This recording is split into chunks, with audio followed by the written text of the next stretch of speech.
Здравейте, драги гости, дами и господа. Туриши, почитуван заместник министер Колемишевски, така и на национално ниво. Во исто време, тоа е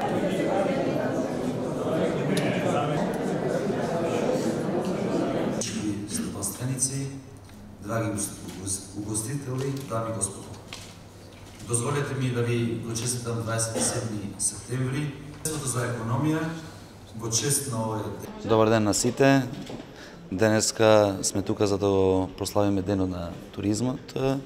Значи, ние како Северна Македонија последните години имаме значителен раст на бројот на туризмот и на овој сектор, многу важен за економијата во државата генерално и во приливот и во девизниот прилив, но истовремено и во бројот на домашни и во бројот на странски туризми, имајќи во предвид дека Светската организација за туризмот ова година го прогласи туризмот и со мотото туризам и нови работни места, значи за подобра перспектива, ние како држава постојано ќе работиме врз основа на тоа да креираме уште подобри услови за да повлекуваме што повеќе странски и домашни туристи во нашата држава, иако веќе ја поминавме бројката од 1 милион туризам пред новата година, ние нема да застанеме тука, но континуирано ќе продолжиме за да градиме истовремено и нови капацитети, имајќи во предвид дека вглавном нашите туристички дестинации во летоската сезона, но истовремено и во зимската нема доволно капацитети за да ги примате сите туристи што сакаат да ја посетуваат Северна Македонија. Ние како Министерство за економија веќе ги спроведуваме сите мерки што беа предвидени за ова година, се спроведуваат многу успешно, имајќи во предвид дека имаме голем интерес од страна на сите граѓани согласно мерките што ние ги спроведуваме. Јас уште еднаш накратко на сите туристички агенции, хотелиери, угостители, но и на сите работници во овој сектор сакам да им го честитам овој важен ден, денот на туризмот, се со цел за и ние како Северна Македонија да ги подобриме условите, а со тоа да привлекуваме уште повеќе туристи.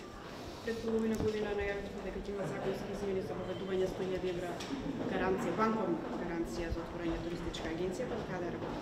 Значи, ние веќе сме го пратиле предлогот до влада, што се однесува до законот за туристичка дејност и угостителска дејност. Имаше две опции. Една беше да одиме преку осигурителна полиса, но втората беше преку банкарска гаранција. Мислам дека ќе остане банкарската гаранција.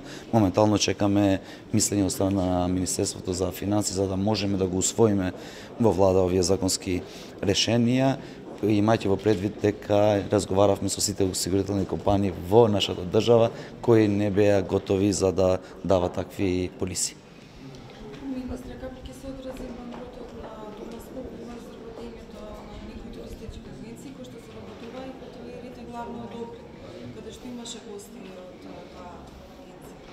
Значи, во моментот кога Томас Кук банкротираше, немаше тури или аранжмани во Северна Македонија, значи нема да има никакво влијание во туризмот во нашата држава. За наредните години ние заеднички ќе работиме со сите инкам туристички оператори, се со цел тој број да не се намалува, но во спротивно да се зголеми. Од Агенцијата за поддршка на туризмот пред известно време рекоа дека моделот на субвенционирање на привлекување странски туристи е веќе на некој начин под наводници живеан, односно го дал својот максимум.